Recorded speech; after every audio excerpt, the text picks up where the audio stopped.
Bom, filhos, boa tarde a todos e todas. É um prazer estar aqui com vocês nessa aula inaugural da educação. Sempre tem quando a gente chama de aula inaugural, aula magna, etc., sempre tem um certo aspecto de formalidade, mas eu queria propor muito mais que nossa conversa essa aula fosse uma conversa, uma aula de natureza mais dialogada, do que necessariamente atendermos a esses padrões formais, ou como da minha área original de formação, os padrões Cohen-Browns, né, de formação e tal. Está aqui o magnífico vice-reitor, etc. Nada disso. Estou aqui com colegas, estou aqui com alunos, estou aqui com pesquisadores plenos e pesquisadores em formação. Então, a ideia dessa nossa aula é de ser uma aula conversada, tá? Então, se quiserem me interromper, fazer perguntas no decorrer dessa aula, fiquem muitíssimo à vontade. Mas também, até por uma questão importante, eu também gostaria de dar aí as boas-vindas a todos, sejam porque são veteranos e estão retornando nesse semestre para as suas aulas, seja porque são calouros e estão adentrando agora a nossa comunidade acadêmica, né? Eu sempre gosto dessa expressão, que é muito importante, ou seja, eu nunca acho que a matrícula, retomando assim, para a gente que é do direito, né, geralmente nós verificamos a matrícula como um contrato de consumo, ainda mais estamos numa universidade privada. Mas eu sempre lutei contra essa ideia, porque eu acho que a matrícula é rito de passagem para a adesão àquela comunidade acadêmica.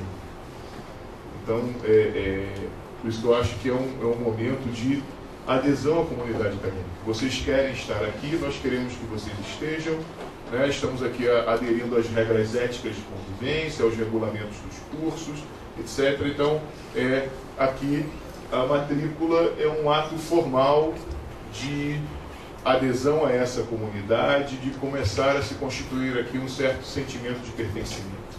Então, acho que é fundamental que a gente sempre dê essas boas-vindas e tenhamos seminários de ambientação e aulas como essa, para que a gente mostre o quanto vocês são bem-vindos e o quanto vocês são importantes para essa comunidade que vocês estão adentrando. Então, sejam muitíssimo bem-vindos todos e todas. Dito isto, assim, nos debruçarmos sobre essa temática, que é uma temática, para mim, muito cara, né? Sou apaixonado por essa discussão quanto à cultura, democracia, seja talvez porque tenho uma formação que sempre transitou por essas discussões, tive também importantes antropólogos que me influenciaram na vida e orientadores importantes, professores importantes na minha vida, e essas são reflexões que sempre me incomodaram bastante. Ou seja, como eu posso ler a sociedade brasileira e o quanto a cultura é importante para que eu possa ler a sociedade brasileira, e como eu posso ler a política brasileira, o direito constitucional brasileiro, etc., sobre esse filtro, sobre a matriz da cultura brasileira. E que cultura é essa? Né? Eu gosto de começar a fala usando uma imagem interessante de um sociólogo francês, que é do direito, inclusive, mas é um sociólogo francês, que é o Antoine Garapon, que quando ele esteve no Brasil, muito interessante isso, o Garapon, quando esteve aqui no Brasil, tomando algumas caipirinhas em Caraí, ele estava se discutindo. O Garapon é um estudioso, é um pesquisador comparativista, ou seja, ele bebe muito da antropologia cultural, da antropologia interpretativa. Então tem vários textos comparando, por exemplo, o judiciário francês com o judiciário norte-americano, ou seja, vem de uma certa tradição do Tocqueville, por exemplo, né? E o Garapon lá tomando suas caipirinhas lá em Niterói, ele vira para o grupo e diz o seguinte: o Brasil é igual à França. Aí todas as pessoas pararam, né? Ele fez de propósito, obviamente, isso. Todas as pessoas pararam para refletir. O Brasil é igual à França, Garapon. Acho que exageramos na cachaça, né? E botamos nessa caipirinha. Aí ele, só que tem uma seguinte diferença, só que sem a República. Ou seja, se eu tivesse que resumir a minha aula de hoje para essa discussão sobre as perspectivas culturais e o que é democracia no Brasil, tá? E aí prometo depois ser um pouco mais cartesiano, porque eu sei que democracia é um termo polissêmico, democracia para quem, que perspectiva está vivendo democracia, etc. Mas tomando como pressuposto que qualquer definição que nós venhamos a ter de democracia é a compreensão de que existe um regime que estabelece livre mercado de ideias e numa outra contrapartida, tolerância, é que a gente vai começar aqui a discutir um pouco isso. E acho genial essa passagem do Garapon, e acho que isso resumiria muito o que a gente pretende conversar aqui com vocês hoje, porque permite que a gente tenha esse olhar comparativista de compreender como é a democracia brasileira. Muitas vezes nós olhamos outros países da tradição ocidental, etc., e verificamos o seguinte: o que ele estava querendo dizer com isso? O Brasil é igual à França porque, por exemplo, o Brasil tem instituições, o Brasil tem prédios, o Brasil tem universidades, o Brasil tem polícia, o Brasil, ou seja, o Brasil, se nós olharmos, é como o Rio de Janeiro, por exemplo, é como qualquer outra cidade do mundo, seria como Paris, guardado as suas devidas proporções. Só que qual é a diferença? E é essa que é a grande inteligência desse comentário dele. Qual é a grande diferença que a gente tem aqui? É que a República é um elemento constituidor da cultura francesa. As noções e valores republicanos são constituidores da República Francesa, enquanto a República Brasileira não tem esses valores como seus constituidores. Ele estava muito acostumado a vir ao Brasil, não consegue, já identificava que isso não está posto para a gente. E aí fica muito difícil, se nós não temos república nesse sentido, estabelecermos também um regime democrático. Porque os conceitos modernos, contemporâneos de democracia pressupõem algo que é um valor republicano premente.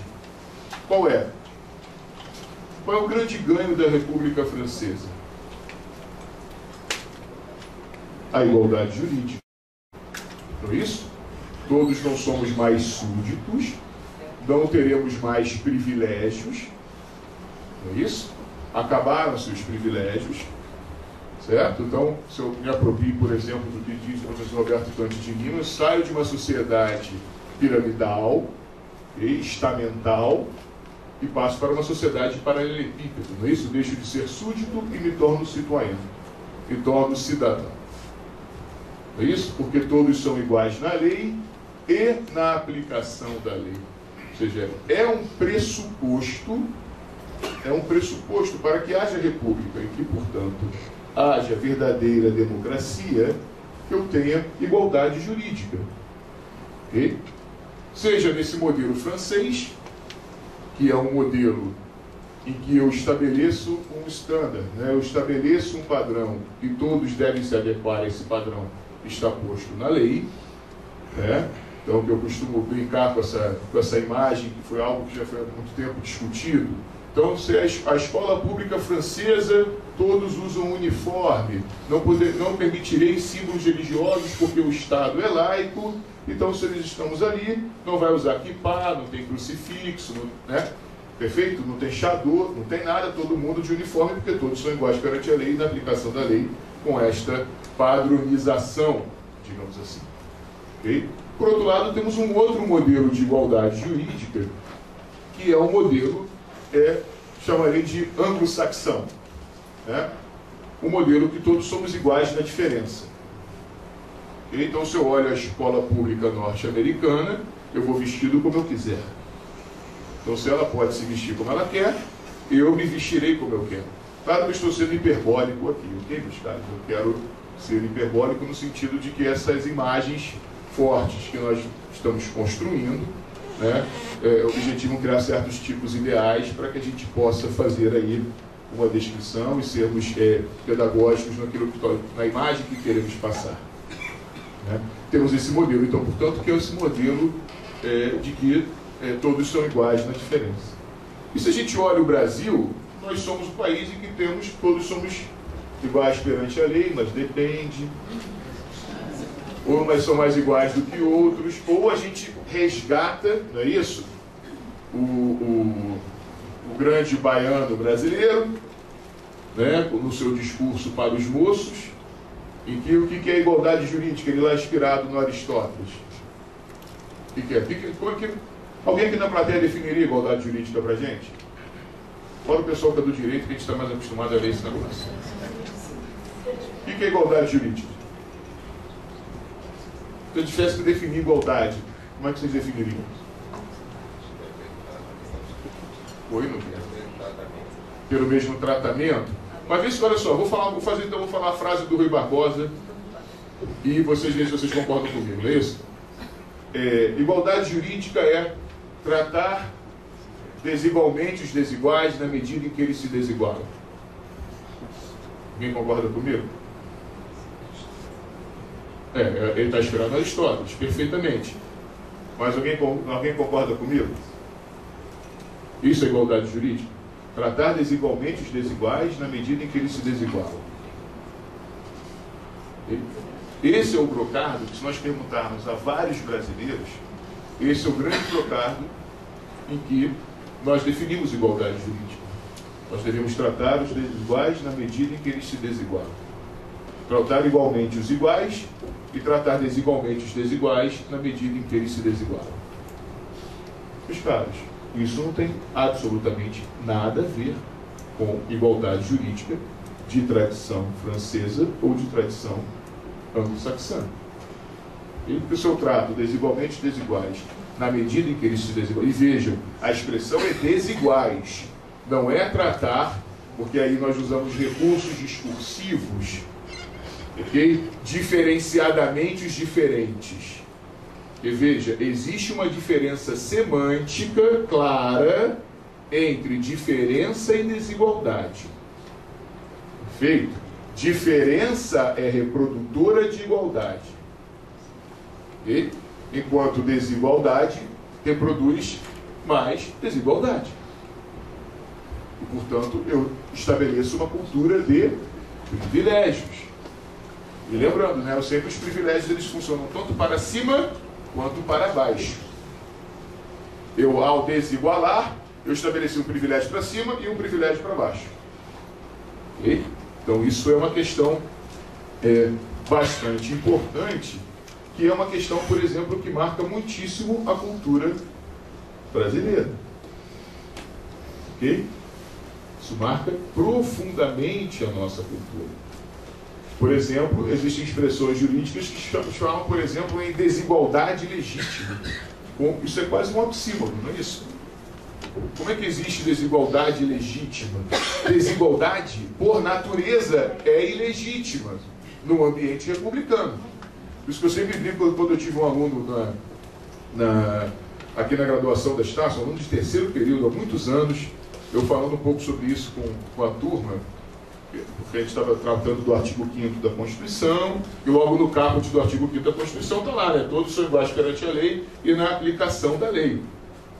E eu falei, meus caros, acho que a gente tem que problematizar um pouco essa questão. É claro que se cair na prova da OAB, você bota lá, porque você tem que ser aprovado, e depois você se torna crítico, né? Vamos ser um pouco pragmático aqui nessa... Mas eu queria deixar essa semente aqui para vocês, para dizer o seguinte, a igualdade jurídica no Brasil é impossível. Eles ficaram assim meio assustados. Ainda continuo achando que seja, tá? Mas enfim, isso é uma outra história, quando se aprofunda ali. Mas por que, professor? Eu falei, vamos lá. Porque nós temos tanto desigualdade na lei, quanto na aplicação da lei. Então nós temos tanto na lei, quanto na aplicação da lei. É por isso, como diria o da Mata, por exemplo, numa outra abordagem sobre essa perspectiva, nós somos a sociedade que sabe com quem você está falando. É uma sociedade que reflete a cultura da carteirada, etc., reflete também essa desigualdade, porque nós somos uma sociedade de pessoas e não sociedade de indivíduos. Ok? É isso que nós somos. Nós não somos um bonequinho da Vivo, como são os norte-americanos, onde há indivíduos nessa perspectiva. Nós somos uma sociedade de pessoas. Trazemos sempre a lógica da casa para a rua, sempre. Enfim, mas voltando ao que o aluno me colocou, falou, professor, então o Império era mais sincero. Aí eu não entendi na hora. Aí dei aquela embromada, porque a aula já estava no final, e levei isso para pensar em casa. Falei, poxa, ele tinha razão. Ele é mais sincero, porque assim, por quê? Porque no Império, como a desigualdade ela é legítima, estabelecida, ela é explícita, porque eu sei com quem eu estou falando. Eu sei qual é o estatuto jurídico de com quem eu estou falando. Com o barão fulano de tal, por exemplo.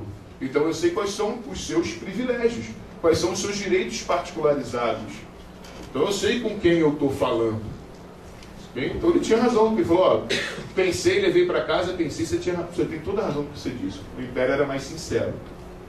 E, portanto, tinha-se mais segurança jurídica nesse sentido. Que é um outro valor que a República nos traz e que as democracias também, portanto, não desassociadas de República, deveriam nos trazer, e nós não temos. Porque se eu tenho como grande marca cultural a desigualdade, eu nunca tenho previsibilidade. Se eu não tenho previsibilidade, eu não tenho segurança jurídica. Então, a gente nunca sabe, por isso nós temos ditados, e eu acho que os ditados populares são super ricos para a interpretação das culturas onde estamos inseridos. É por isso que a gente às vezes fica brincando nisso, que em bunda de neném, pata de cavalo e cabeça de juiz, a gente nunca sabe o que vai dar. E assim, sem nenhuma desqualificação da pessoa, estou reproduzindo o ditado, tá? É no sentido de quê? Porque eu não tenho previsibilidade do que virá. Eu não tenho nunca previsibilidade daquilo que será decidido. Então, portanto, também daquilo que se estabelece para a aplicação da lei. Porque eu acho que o Bruno é igual a mim, tem um caso semelhante ao meu, ingressou no judiciário, ele consegue a decisão, eu ingresso e eu não levo a decisão. Por exemplo.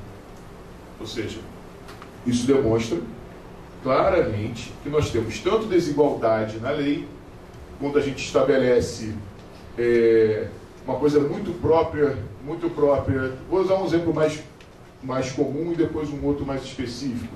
Vou dar um exemplo mais comum aqui. Prisão especial. Prisão especial é desigualdade na lei. Ou seja, uma categoria de pessoas, ou seja, o crime não é o crime que está universalizado. Todos que cometerem tal crime têm direito à prisão especial. Então, por características que são próprias da pessoa, ok? E que não são impeditivos de que ela exerça direito, porque é isso que é o conceito de diferença. Só fazendo um passo atrás aqui. O que é diferença, para ficar muito claro para todos vocês? Diferença são características que me são próprias, que me impedem de exercer um direito que eu já tenho. Isso é diferença. Então, eu sou cadeirante. Se eu sou cadeirante, eu tenho uma característica que me é própria, que me impede de exercer o meu direito de ir e vir. Se eu tiver só calçada, se eu só tiver escadas, eu não exerço o direito que eu tenho desde que nasci, que é o direito à minha liberdade de locomoção. Aí entra equidade, não é? Não só uma noção de equidade, porque veja, a equidade é a chave interpretativa da nossa cultura para lidar com as desigualdades, para ser compensatória a nossa desigualdade. Então, como toda política como toda estrutura de privilégios tem que estabelecer compensações, porque eu não igualo, um dos elementos compensadores e que está articulado na nossa cultura é equitas, é equidade. É o que seria para os norte-americanos uma certa noção de fairness. Okay? E que para a gente funciona nesse sentido. A lógica da igualdade jurídica estrito sensu, ela é uma lógica puramente matemática. Ou seja, se cabe para um, caberá para o outro. Então, o pressuposto é a igualdade. Se o pressuposto ela é a igualdade, é por isso que o cadeirante tem que ter direito a ir ouvir, porque ele já tinha esse direito. Ou é o pressuposto para haver casamento gay.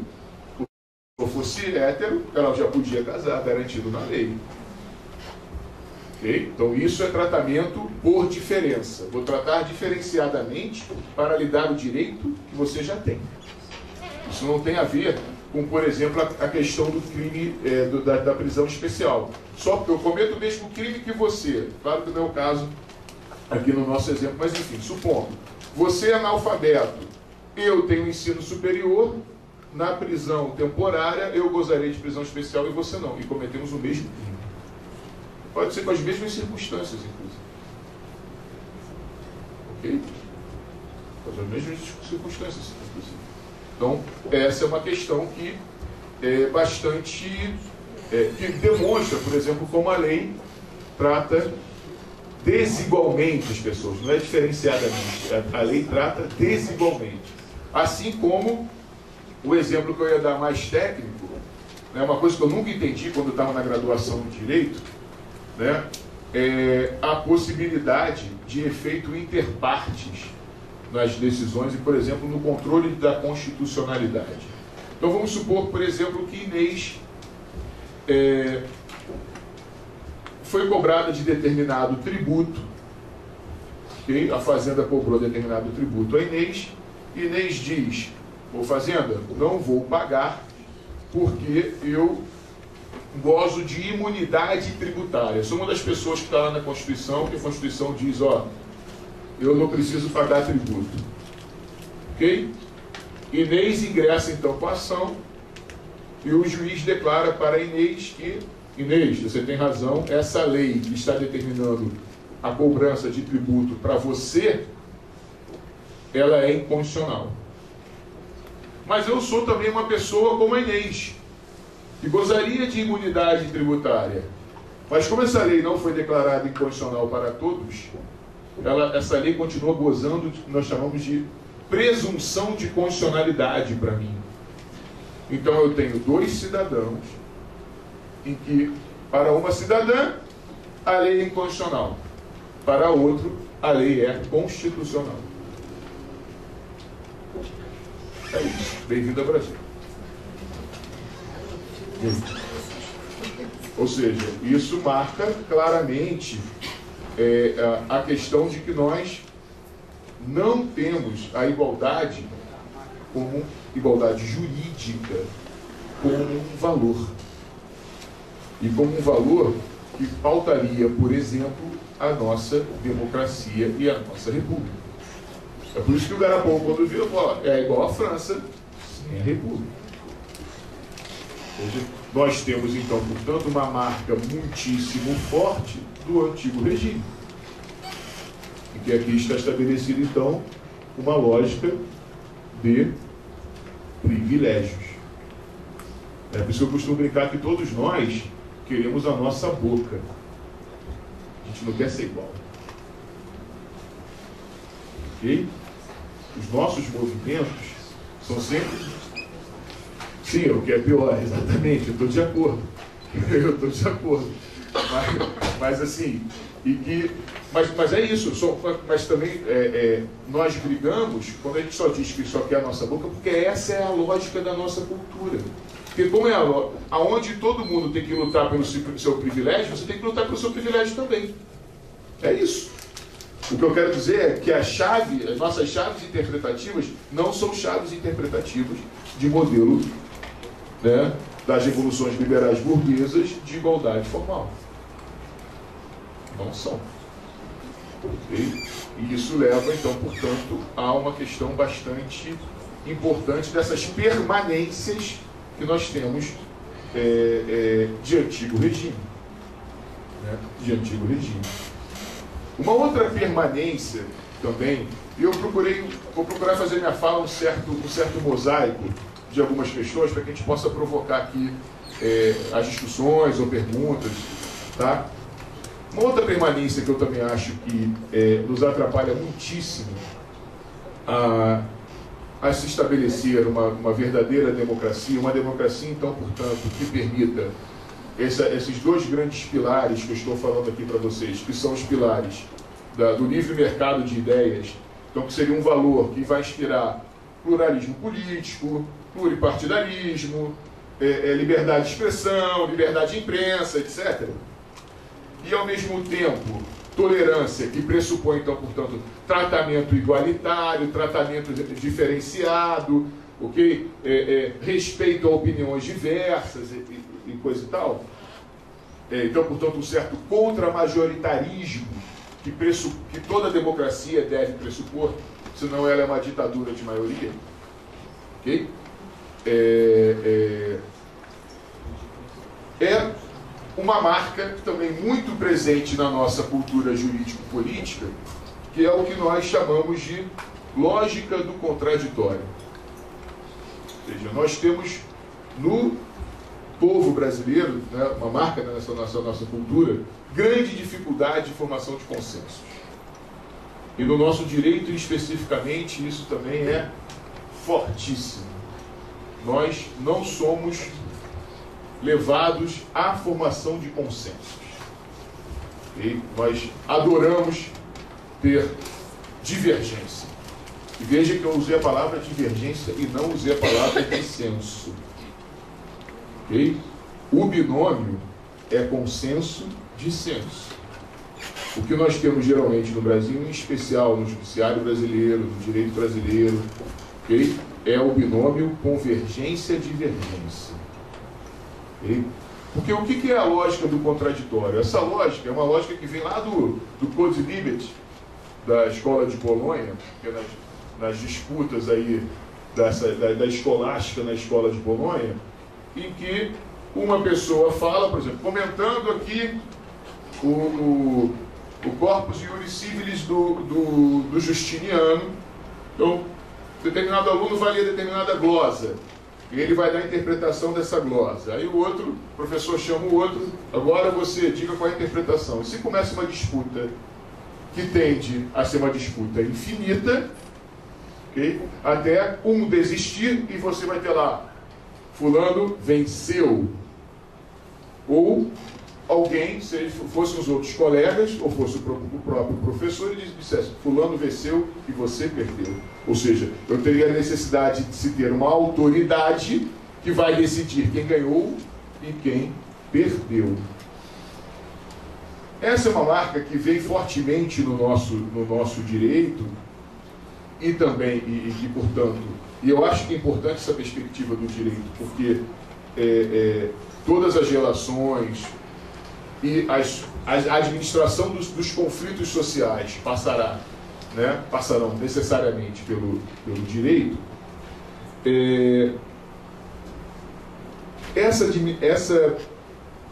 Essa lógica do contraditório, ela não permite que nós formemos, por exemplo, convencimentos.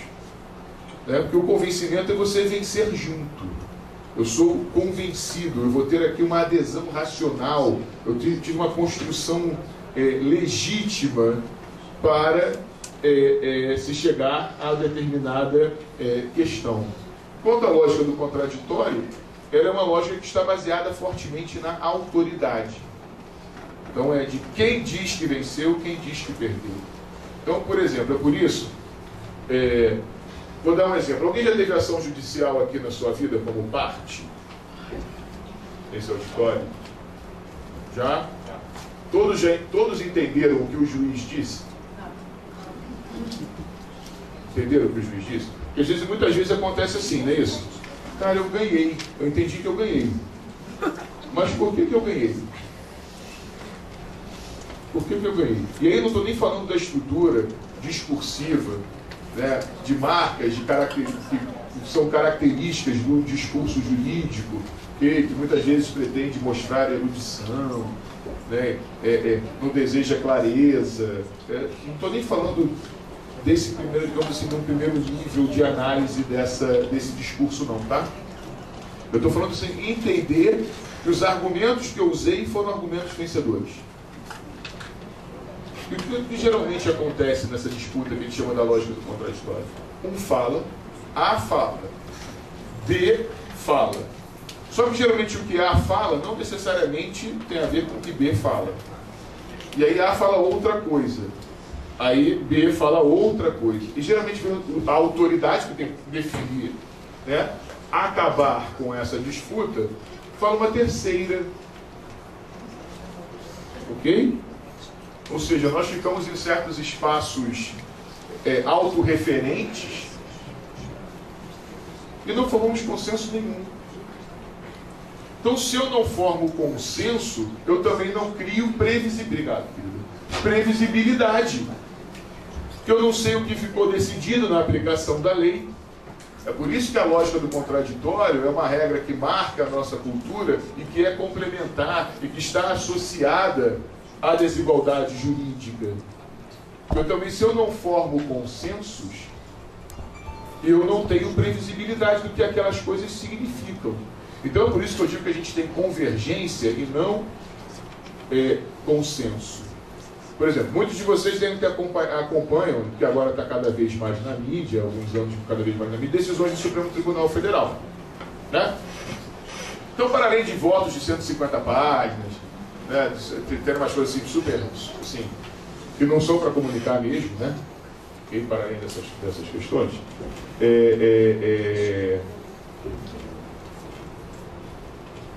quem consegue entender aquilo que o Supremo decidiu? Que é o que a gente chama no direito, né, de ratio decidente, né, a razão da decisão, e tudo que está por fora da ratio decidente seria o que a gente chama de obter dictum, ou seja, tudo que está circulando, tudo que era frufru nessa decisão. Então a gente bota lá duas expressões latinas, está para ficar já para não entender mesmo, e vida que segue, né? Vida que segue. O que significa isso? O que significa isso? Lá no Supremo Tribunal Federal, o que a gente consegue entender, e é por isso que eu digo para todos os meus colegas, e às vezes os irritam um pouco, todos nós do direito somos mentirosos quando dizemos que o Supremo Tribunal Federal decidiu assim. É mentira, nós não sabemos como eles decidiram. Beleza? Mentira. A gente faz bem bolado aí o negócio, a gente está dizendo que eles decidiram assim. Tá? Porque a gente não sabe. O que a gente sabe é constitucional ou é inconstitucional, ok? Conhecida a ação ou não conhecida a ação. Quando eu uso uma escusa do processo e não analiso o mérito da questão, então não conhecida a ação, é isso. Eu não sei o que a corte, um órgão colegiado decidiu. Por que eu não sei? Porque está presente ali a chamada lógica do contraditório, que acaba me levando muitas vezes a ter o quê? 11 decisões monocráticas.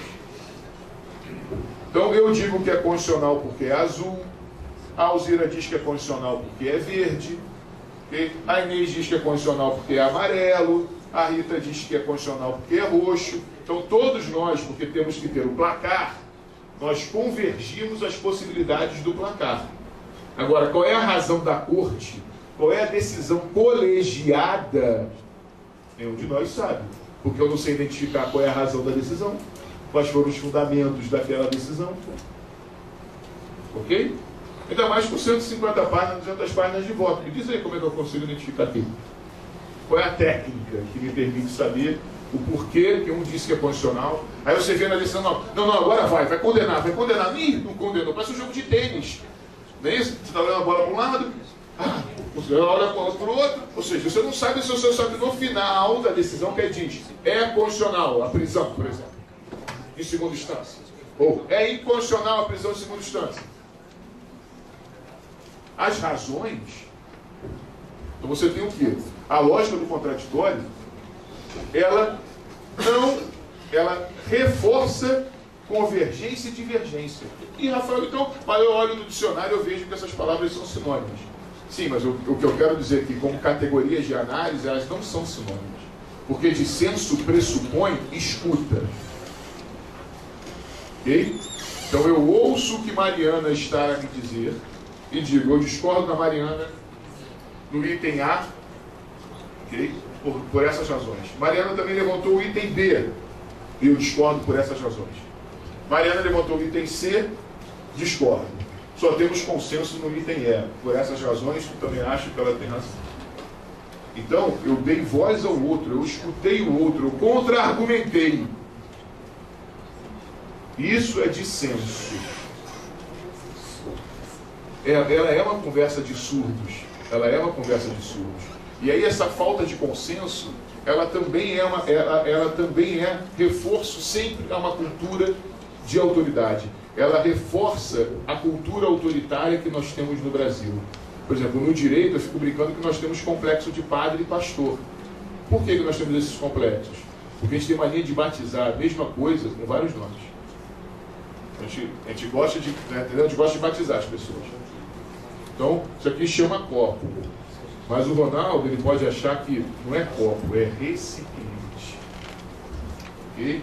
Não. Aí o Bruno vai dizer, não, isso aqui é um baú pequeno, porque eu vejo que isso aqui é a origem lá em Hammurabi. Ou seja, se cria toda uma estrutura em que você não comunica e você não consensualiza nem os nomes. Não é isso? Nem os nomes. Não há consenso nem para os nomes.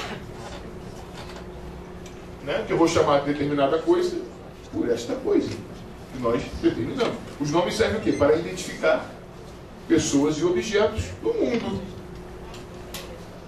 E a gente não consegue consensualizar isso. Okay? Isso também marca o quê? Reforça claramente essa nossa cultura de não formação de consensos. E quando eu não formo consensos, e porque eu não sou levado nunca a formar consensos, os caras não dá, por exemplo, para discutir o tio Habermas aqui, em agir comunicativo, que democracia eu desejo, numa boa, né? Não, além de não ter pensado no Brasil, e por essa que é a minha implicância, eu acho que as teorias estão mais distantes, eu só vou me apropriar delas para explicar o objeto que eu estou observando, ok? Mas, enfim, não dá, porque não vai explicar o que é a democracia brasileira. Só você pode dizer, não é nada disso que você está dizendo, só para negar o que seja. Então, para eu compreender essa nossa democracia, nós temos que perceber que marcas são essas da nossa cultura. Um outro elemento que eu também acho que é bastante importante para a percepção dessa nossa cultura pouco democrática. Ou melhor, ou a democracia brasileira, talvez estejamos aí tentando ainda construir que democracia seja esta, né? Mas é a perspectiva, por exemplo, da presunção de inocência ou princípio da não culpabilidade. Essa é uma outra chave que eu também acho bastante interessante para compreendermos certas permanências inquisitoriais na cultura brasileira. Ok? Inquisitoriais na cultura brasileira. Vejam, e aí todos os links que eu estou procurando fazer com vocês são links que a gente está tentando mostrar aqui, que existem certas teias de sentido, existem certos fios de sentido na nossa cultura, que são permanências de antigo regime e que impedem que nós tenhamos aqui determinados enquadramentos daquilo que vai se pressupor como que se tem um certo consenso do que vem a ser um regime democrático. Okay? Por exemplo, quem acha aqui que quem cala consente? Ninguém, gente. Vocês vieram de que país?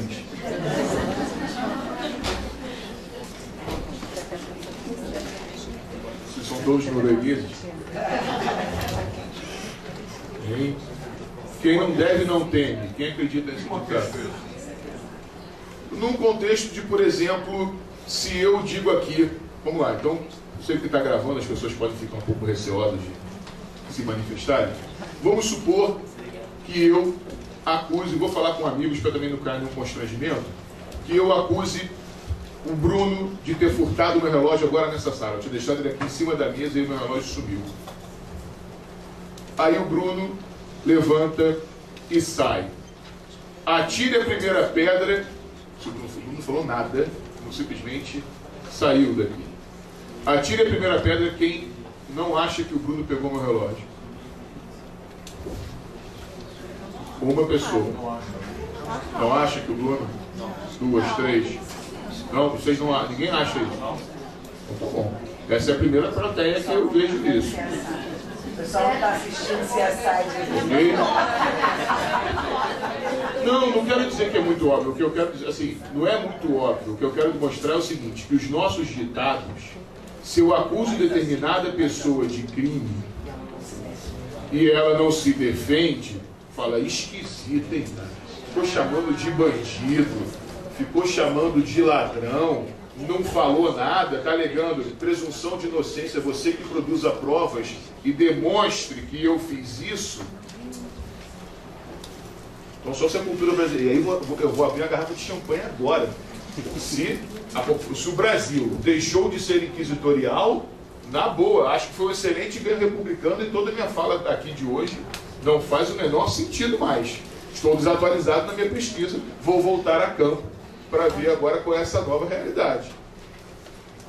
Pois não. É porque eu acho que talvez o exemplo, o Bruno está muito bem vestido. Eu estou falando sério. O Bruno é branco. No Brasil o Bruno é branco, digamos assim, porque quando sai daqui não é mais. Você deve saber disso. Nenhum de nós é, aliás, a gente na melhor das hipóteses é latino, né? Quando dá sorte, porque quando dá azar vai dar para pior. Está bem vestido, então no nosso imaginário a figura do Bruno não é acusada. Ok, pode ser. Pega o assessorista ali embaixo, faz a mesma pergunta. A minha sensação é um pouco essa, que a desigualdade no Brasil ela tem nome e endereço. Também acho. Mas eu digo, mas assim, não estou nem falando da desigualdade agora em si. Eu estou falando de presunção de culpabilidade. De inquisitura. Também está ligada à questão econômica e à questão político-racial. Olha só, claro que sim, mas não só. Ok? É claro que sim, mas não só. Porque o que eu quero dizer com isso? O que é a cultura da inquisitorialidade? A cultura da inquisitorialidade, ela pressupõe, e eu estava falando isso com a Alzira há pouco. A Alzira falou o seguinte, pô, recebi um e-mail da Capes, mas o e-mail... Vou te atrapalhar se eu levantar um pouco? Não? O e-mail da Capes é esquisito, não foi um e-mail geral, foi personalizado. Assim, identificou umas 2 ou 3 pessoas. Rafael, você já viu isso na vida? Eu falei, já. Sim. Sabe o que deve ser isso provavelmente? Denúncia. Porque a gente tem essa mania aqui no Brasil de fazer januárias. Não é isso? A gente faz devassa. Se eu digo o seguinte, deve ter tido alguma denúncia em ouvidoria de alguma coisa, mas tão rápido e aí imediatamente já estão perguntando para você, produza a prova e descubra qual é a verdade. O que é a cultura inquisitorial? A cultura inquisitorial pressupõe que a verdade está comigo. E você, que está sendo acusado, deve acertar a verdade que está comigo. Ok? É por isso que aqui, essa coisa da presunção de inocência, ou o princípio da não culpabilidade, não está presente na nossa cultura. É por isso que a gente acha que quem cala consente, quem não deve não teme. Não é isso? Você disse, vou lá me perguntaram, todo interrogatório, vou usar aqui a cláusula Miranda, né? Tira uma onda assim, né? Faço uma importação dos Estados Unidos, digo, não, tenho direito a ficar calado e permanecer calado. Ok? Que está na quinta emenda, que é a cláusula Miranda. Então eu não vou falar nada. Por que a gente chama da situação Miranda? Porque o Miranda era um X9 que foi pego pela polícia, né? foi pego pela polícia e a polícia não leu os direitos dele. E começou a dar uma torturada nele. Falei, meu amigo, entrega todo mundo que está contigo. Ele começou a falar. Aí depois teve, né, reafirmação da quinta emenda, dizendo, olha só, cabia à autoridade policial dizer quais são os direitos que ele tem e que o processo é dele. Ele é que tem a garantia do processo para dizer, eu não sou não culpado. E eu quero um processo para que você prove que eu sou culpado. Você deve provar que está me acusando. Ok? Porque existe lá também transação penal. Ó, amigão, eu tenho isso aqui contra você, ó. Isso aqui. Aí você olha assim e diz, isso é nada, eu quero um processo que prove que eu sou culpado. Ou, aí você pensa, pô, eu fiz mais coisa. Acho que eu vou fazer aqui uma transação para encerrar isso aqui. Então, o processo para os americanos, o processo é deles. O processo é garantia dos Estados Unidos que o processo é da parte. O processo não é do Estado. O processo são das partes. Okay? Aqui o processo para a gente é obrigatório.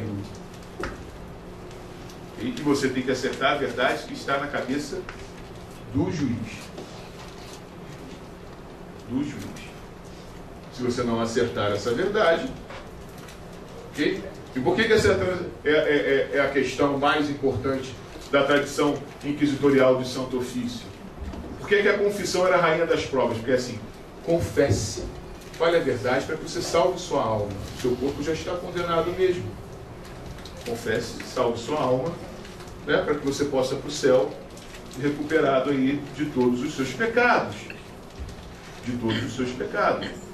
É por isso que, por exemplo, a professora Alana Lage, que tem uma série de estudos sobre o Santo Ofício, ela diz, né, ela conta um caso de um padre pedófilo no século XIX, em que o padre foi acusado de pedofilia, mediante tortura, contou 51 casos de pedofilia que ele cometeu, e mesmo assim ele foi morto sem absolvição. Por quê? Porque ele não acertou o caso do que ele foi denunciado.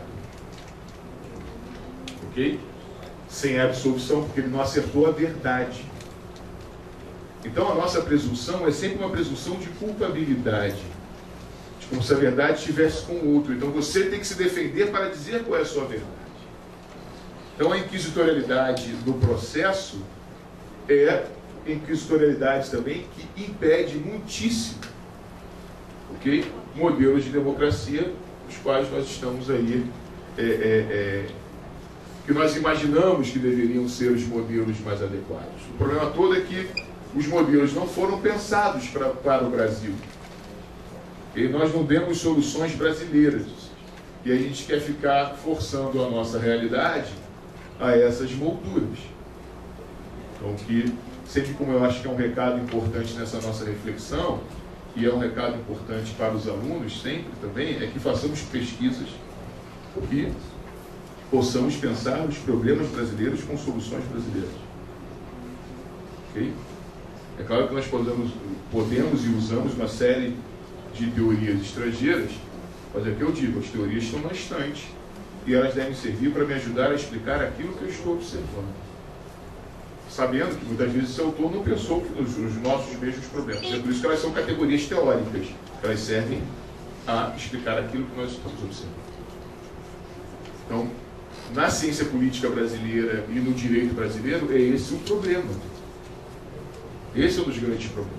Nós nunca estamos pensando soluções para a gente fica reproduzindo ficção. Tá sempre aquela coisa assim. Eu costumo dizer que dependendo da aula que eu vou dar, hoje é aula de literatura. Vou contar umas histórias bem legais que os alunos hoje. Então, talvez eu tenha formação em letras também, eu não me incomodo. Com esses estranhamentos todos, eu consigo vestir essas duas personas e fica tudo certo. Mas enfim, é bastante complexo quando a gente sabe qual é a nossa realidade. Qual é a nossa realidade. Essas questões, queridos, são algumas chaves que eu acho que são assim, fundamentais para a gente tentar entender um pouquinho como é que se comporta essa democracia brasileira. Mas, por outro lado, eu também acho que é muito importante da gente não esquecer que vivemos na nossa história o período mais estável da nossa democracia. Isso também só para a gente botar um certo refresco aqui, reflexivo. Ou seja, mesmo a Constituição de 88 tendo uma origem não democrática, mesmo ela tendo uma origem não democrática, a nossa Assembleia Nacional Constituinte não foi escolhida por nós, mesmo essa Constituição não permitindo, por exemplo, iniciativa popular para fazermos emendas à Constituição, mesmo uma série de questões, essa democracia ter sido um pouco dada para a gente, mesmo que nós sejamos uma sociedade com pouca autonomia da vontade, ou seja, nós somos uma sociedade, nós somos indivíduos que gostamos de ser tutelados, nós muitas vezes não queremos ser autônomos, por isso que eu também fico implicando com um monte de gente que fica, vamos estudar accountability, não sei o que eu falo. Aonde? A gente quer ser tutelado, cara, a gente quer o pai. O pessoal fica, não, vamos fazer uma mediação, fazer aqui uma conciliação. Da onde, gente? A gente quer que o Estado, o juiz, decida mesmo pra gente. Até a gente tem o judiciário que mais trabalha no mundo. E não tem ninguém mandando acabar com o judiciário. Bom, alguns ainda dizem que tem um cabo de soldado, mas enfim. Mas nem amplo, a maioria da população brasileira não diz que tem que fechar o judiciário. A gente quer o judiciário ou não quer? Será? Porque a gente não... Olha só, veja, esse judiciário é fruto do nosso povo, certo? Também das nossas elites, mas assim, mas é fruto dessa nossa cultura. E a gente não cria uma ruptura com isso. A gente não cria ruptura. A gente naturalizou isso de tal maneira que não há nenhum tipo de estranhamento nisso. Isso que eu estou falando. Aí a gente vai falar de accountability. Que autonomia da vontade a gente quer? Não é isso? Nós somos a cultura que a gente fica usando o diminutivo o tempo todo, só mais um pouquinho. Deixe mais um pouco. E tal. Pô, professor, não toma minha prova não. Só mais 5 minutinhos aqui de prova. Não é isso? Ou então o senhor me deu 0. E o 10 é dele. O 0. O senhor me deu 0. Não me dei 0. Você tirou 0. Isso é accountability. O que você fez aí? Foi a todas as aulas, estudou direitinho, fez a sua parte? Então, assim, e aí nós somos uma cultura que está sempre jogando a responsabilidade para o outro. Eu quero que o Estado resolva para mim, por exemplo. É isso? O Estado deve resolver. E aí a gente vai estudar esses institutos, que são institutos de responsabilização individual. Então isso também é um outro elemento. Veja, eu não tenho respostas aqui. Não é isso que eu vim trazer respostas. Meu intuito aqui com vocês é fazer um monte de perguntas mesmo e provocar, criar estranhamento, para que a gente possa aqui refletir um pouco sobre isso. Então, assim, se esse aspecto,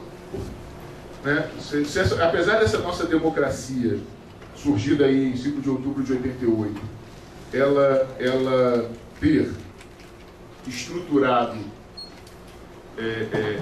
ter nascido de um ambiente autoritário,